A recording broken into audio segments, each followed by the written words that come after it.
न सूरत न सीरत। ये कहानी है गौरी और कार्तिक की। शहर का एक अमीर लड़का जिसका नाम था कार्तिक पूरी तरह से काम में व्यस्त, और काम में व्यस्त होने के कारण उसकी काफ़ी उम्र निकल गई थी। वो बड़ा ही गुस्से वाला और खड़ूस था। उसके स्वभाव की वजह से कोई लड़की उसके साथ शादी के लिए तैयार नहीं होती थी, और वो खुद भी शादी से दूर ही रहना चाहता था। सीता चाहती थी कि कार्तिक के लिए एक सीधी सादी भोली भाली लड़की पत्नी के रूप में इस घर में आए, ताकि हमेशा के लिए इसी तरह घर की पूरी सत्ता सीता के हाथ में रहे।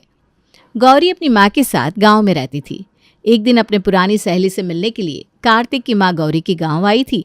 तभी उसे गौरी के बारे में पता चलता है। बेटा, तुम्हारी माँ कहाँ है? माताजी नमस्ते, माफ़ कीजिए मैंने आपको पहचाना नहीं, लेकिन माँ तो अंदर है, आप आइए ना। गौरी का खराब चेहरा देखकर कोई भी उसके साथ ढंग से बात नहीं करता था। गौरी के पिता के गुजर जाने के बाद बड़ी ही मुश्किल से गौरी की माँ ने गौरी को बड़ा किया था। गौरी दिखने में सुंदर नहीं थी, लेकिन उसके संस्कार काफ़ी अच्छे थे। नमस्ते बहन जी, मैं सीता वर्मा। आप नामचिन प्रकाश वर्मा को तो जानती होंगी, उनकी पत्नी। आइए आइए बहन जी, प्रकाश वर्मा को कौन नहीं जानता। इस गांव के लिए उन्होंने बहुत कुछ किया है। लेकिन आप यहाँ कुछ काम था क्या? मैं भी ना कुछ भी सोचती हूँ, हम जैसे गरीबों के पास आपका क्या काम होगा। अरे नहीं बहन जी, आप बिल्कुल सही सोच रही हैं। मुझे आपसे कुछ काम ही था। मैं सीधा मुद्दे पे आती हूँ। मैं अपने बेटे के लिए आपकी बेटी का हाथ मांगने आई हूँ। ये सुनकर सविता बिल्कुल थम जाती है। उसे अपने कानों पर भरोसा ही नहीं हो रहा था। बहन जी, आप घबरा क्यों रही हो? मैं सच कह रही हूँ। मैं अपने कार्तिक के लिए आपकी बेटी का हाथ मांगने आई हूँ। मुझे तो यकीन ही नहीं हो रहा। बचपन में मेरी बेटी बड़ी सुंदर थी, लेकिन चेचक की वजह से मेरी बेटी का पूरा चेहरा खराब हो गया है, और ऊपर से हम गरीब भी है। मैंने तो अब गौरी की शादी की उम्मीद ही छोड़ दी थी, लेकिन अब लग रहा है जिनका कोई नहीं होता उनका भगवान होता है। तो क्या आप तैयार हैं अपनी बेटी का हाथ हमें देने के लिए? आप चाहें तो सोच समझ कर जवाब दीजिए। हमारी पहचान आज से थोड़ी ना है। हम गांव वाले वर्मा साहब को बरसों से जानते हैं। हमें आप पर खुद से ज़्यादा भरोसा है। मुझे यकीन है कि मेरी बेटी आपके घर में बड़े ही सुख से रहेगी। सीता सविता से गौरी और कार्तिक के रिश्ते की बात करके घर आती है। कार्तिक काम में व्यस्त था, गुस्से वाला था, लेकिन वो अपनी माँ की एक भी बात टालता नहीं था। कार्तिक बेटा, बड़ी देर कर दी आने में, 11:30 बज गए हैं। माँ, आप क्यों इतनी देर तक जाग रही हो? काम से कभी कभार देर हो जाती है। इतनी देर रात तक जागना आपकी सेहत के लिए अच्छा नहीं है। तुम इतनी देर तक जाग सकते हो और मैं नहीं? बेटा, एक बार तुम्हारी शादी हो जाए तो मैं निश्चिंत हो जाऊंगी। अगर मैं सो जाती तो तुम भी भूखे पेट ही सोते, इसीलिए अब तक जाग रही हूँ। एक बार इस घर में बहू आ गई तो तुम्हारा ध्यान वही रखेगी। बेटा, मैंने तुम्हारे लिए एक रिश्ता देखा है। बड़ी संस्कारी लड़की है, लेकिन दिखने में ज़रा। अगर घर में बहू के आने से आपका काम कम हो रहा है तो ठीक है। जैसे भी लड़की हो, मैं तैयार हूँ शादी के लिए। अपनी माँ की खातिर कार्तिक शादी के लिए तैयार हो जाता है। अगले कुछ ही दिनों में कार्तिक और गौरी की शादी हो जाती है।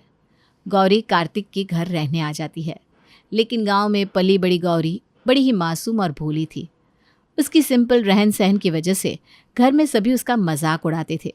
वो दिखने में भी सुंदर नहीं थी, इस वजह से उसकी जिठानी हमेशा उसे नीचा दिखाती थी, और घर के सभी लोग उसके साथ नौकरानियों वाला सुलूक करते थे। गौरी की शादी को अभी कुछ ही दिन हुए थे। जी सुनिए ना, आप ये कॉफ़ी लो, तब तक मैं आपके ऑफिस जाने के कपड़े निकाल कर रखती हूँ। वैसे आपका ऑफिस कहाँ है? वो बड़े बड़े कांच की दीवार होंगे ना, मैंने ना फिल्मों में देखे हैं, असलियत में नहीं। मुझे भी देखना है। क्या आप मुझे ले जाओगे आपके ऑफिस?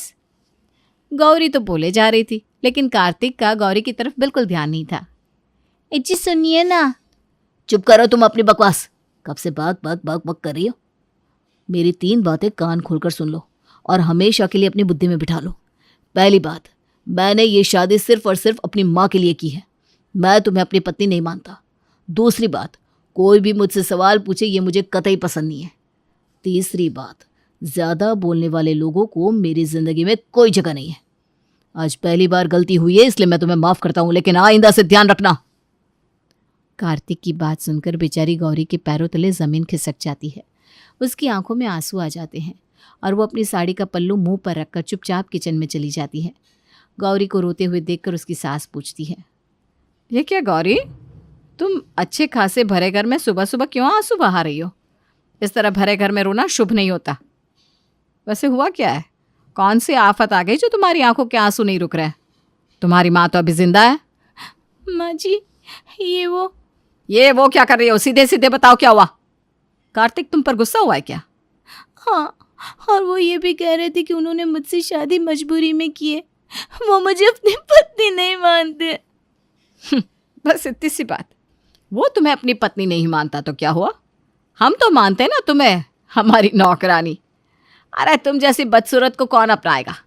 मैं तुम्हें इस घर में इसीलिए लेकर आई हूँ कि तुम हमारे घर की देखभाल करो और घर के सभी काम करो, और तुम हमेशा वहाँ तक ही सीमित रहोगी। अब ये रोना धोना बंद करो और इतने बड़े घर में रहने के लिए मिल रहा है वही अपना भाग्य समझकर भगवान का शुक्रिया अदा करो, नहीं तो मैं तुम्हें उस छोटे से गांव में फिर से छोड़ाऊंगी। और ब्याही हुई लड़की ससुराल से वापस मायके आएगी तो सोचो तुम्हारी माँ को गांव वाले कितना सुनाएंगे। बेचारी गौरी सब कुछ सुन लेती है। उसे पता था अगर वो कुछ कहेगी तो उसकी सास उसे अपने माँ के पास छोड़ाएगी। वो अपनी माँ को और परेशान नहीं करना चाहती थी। ऐसे ही कुछ दिन बीत जाते हैं। थोड़े दिन बाद दिवाली आती है। दिवाली के त्यौहार पर गौरी की ननद रिया, जो शहर में पढ़ रही थी, वो घर आती है। भाभी, भाभी कहाँ हो आप? रिया दरवाजे से चिल्लाते चिल्लाते घर में आती है। गौरी पानी का ग्लास उसे देती है, लेकिन वो गौरी की तरफ ध्यान भी नहीं देती। माँ कहाँ है मेरी नई भाभी? मैं शादी में नहीं आई थी। मैंने भैया से फोटो भिजवाने के लिए कहा तो भैया कह रहे थे तुम अपनी भाभी से खुद आकर मिल लेना। अरे कहाँ है मेरी भाभी, बताओ तो। अरे यही तो है तेरी भाभी। गौरी तेरे सामने ही तो है और तू पूरे घर में ढूंढ रही है। क्या ये मेरी भाभी है? मुझे तो लगा नौकरानी है। माँ, मेरे हैंडसम भाई के लिए आपने ऐसी बदसूरत पत्नी क्यों लाई? लड़कियों का अकाल पड़ गया था क्या? घर आते ही पूरा मूड चला गया। रिया की बात सुनकर गौरी को बहुत दुख होता है। वो अपने कमरे में चली जाती है। रिया, तेरे भाई को शादी में कोई दिलचस्पी नहीं थी। वो तो मेरा काम कम हो, मुझे आराम मिले, बस इसी वजह से शादी के लिए तैयार हुआ। और जब से गौरी घर में आई है मेरे तो बड़े मज़े हैं भाई।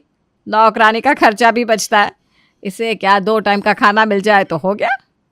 तुम वो सब छोड़ो, ये बताओ कैसी हो तुम? मैं ठीक हूँ। मुझे अब समझ में आया कि भाई भाभी का फ़ोटो भेजने से इनकार क्यों कर रहे थे। न जाने ये बदसूरत सीरत में भी अच्छी है या नहीं। ऐसे ही कुछ दिन बीत जाते हैं। दिवाली के मौके पर कंपनी की तरफ से बधाई देने के लिए पूरे परिवार के साथ कार्तिक एक फ़ोटो खिंचवाना चाहता था ताकि न्यूज़पेपर में दे सके। अब सब लोग फ्री हो ना? आज शाम को फोटोग्राफर्स आने वाले हैं। हमें पूरे परिवार के साथ कुछ फ़ोटो खिंचवाने हैं। अच्छा हुआ कार्तिक बेटा तूने याद दिलाया, नहीं तो मैं तो भूल ही गया था। कार्तिक की माँ, बड़ी बहू और रिया, तुम सब हमारे शॉप की कुछ ज्वेलरी पहनकर शाम को अच्छे से तैयार हो जाना। हमें हमारे पूरे परिवार की तरफ से और कंपनी की तरफ से न्यूज़पेपर में दिवाली की शुभकामनाएं वाला विज्ञापन देना है। हाँ पापा, लेकिन आपने सिर्फ माँ, बहन और हिमानी को ही क्यों कहा? गौरी भी तो अब हमारे घर की सदस्य है। नहीं तेजस, ये हमारे फोटोशूट में नहीं होगी।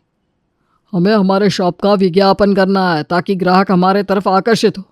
अगर ग्राहक इसे देख लेंगे तो जो ग्राहक हमारे पास आते हैं वो भी चले जाएंगे। इसे रह नहीं देते। वैसे भी इसके रहन सहन से ये हमारे परिवार के सदस्य नहीं लगती। गांव से शहर आ गई लेकिन अभी भी वैसी है, गांव की गवार। तेजस जी, आपकी पत्नी इतनी सुंदर है, उसे देखने के लिए या फिर उसके साथ फ़ोटो खिंचवाने के लिए आपको कभी टाइम नहीं होता, और इस बदसूरत पर आपको इतनी दया आ रही है, क्यों? वैसे भी इसके खराब चेहरे से ये हमारा अच्छा खासा फ़ोटो भी खराब कर देगी। तुम्हारा क्या है? तुम तो दिन भर अच्छी अच्छी साड़ी ज्वेलरी पहन के ढेर सारा मेकअप करके रोज़ तैयार होती रहती हो। अगर रोज़ तुम्हारा मेकअप ही देखता रहूं तो काम कब करूं? अगर ये गौरी मजबूरी की भाभी हमारे साथ फ़ोटो खिंचवाएगी तो आप लोग उनके साथ ही खिंचवा लो फ़ोटो, मुझे नहीं खिंचवाना।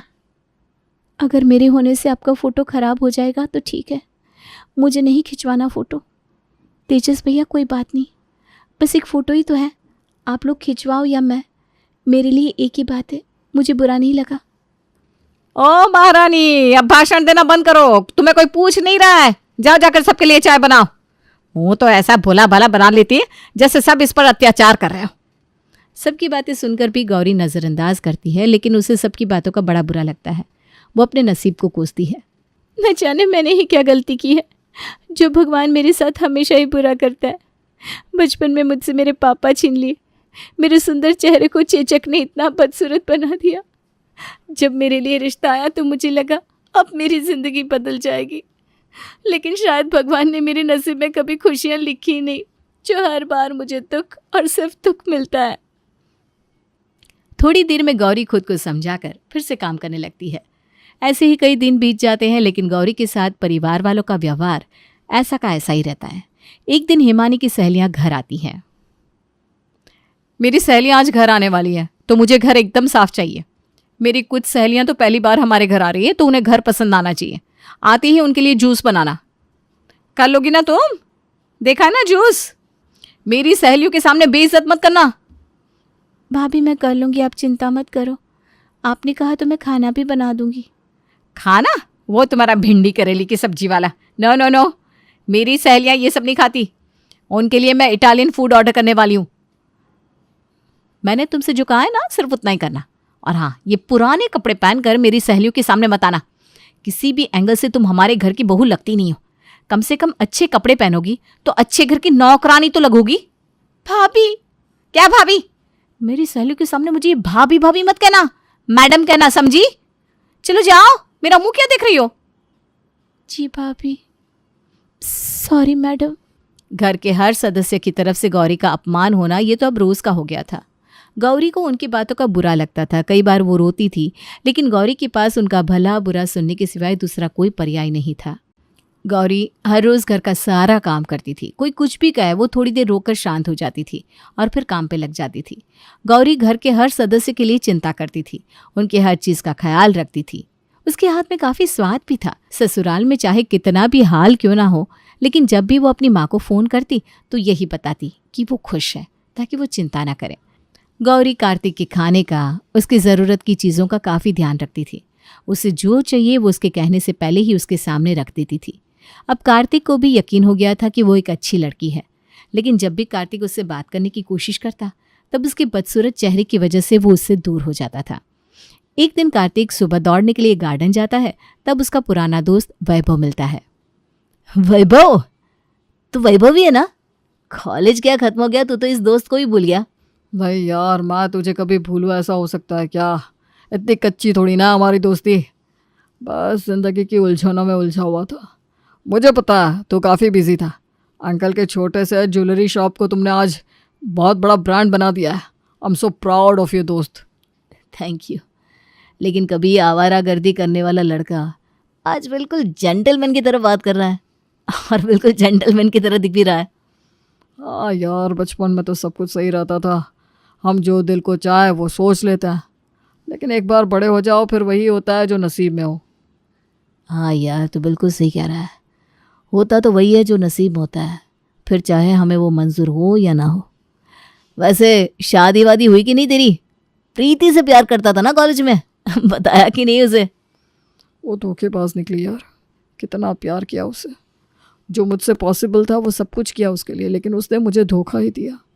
तब मुझे एहसास हुआ कि हर सुंदर दिखने वाला चेहरा दिल से सुंदर नहीं होता। मेरा तो तब शादी से दिल ही उठ गया था, लेकिन मेरे पापा ने उनके एक दोस्त से वादा किया था कि वो मेरी शादी उनकी बेटी के साथ करवाएंगे। फिर क्या, मजबूरी में मुझे शादी करनी ही पड़ी। लेकिन मुझे नेहा बिल्कुल भी पसंद नहीं थी। क्यों? वैभव जी, मैं वहाँ सामने की बाकड़ी पर बैठती हूँ, आपका हो जाए तो आ जाना। नेहा तुम भी आओ ना इधर, मेरे दोस्त से मिल लो। ठीक है। ये तुम्हारी पत्नी है? इतनी मोटी भद्दी? मैं भी यही कह रहा था, मोटी भद्दी नेहा मुझे बिल्कुल भी पसंद नहीं थी। लेकिन जब से नेहा मेरी ज़िंदगी में आई है, मेरी तो पूरी ज़िंदगी बदल गई। प्रीति के जाने के बाद मैंने जीना ही छोड़ दिया था, बस मशीन की तरह काम कर रहा था। नेहा ने मुझे फिर से जीना सिखाया, उसकी वजह से मैं फिर से हंसने लगा।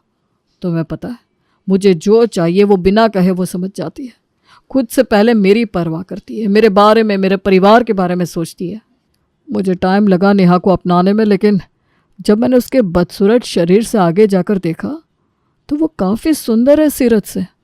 और आज मैं यकीन के साथ कह सकता हूँ कि एक सुंदर दिखने वाली लड़की भले ही आपको कुछ देर के लिए, कुछ दिनों के लिए आकर्षित कर ले, लेकिन किरदार से, सीरत से अच्छी लड़की आपकी ज़िंदगी भर के लिए चाहत बन जाती है।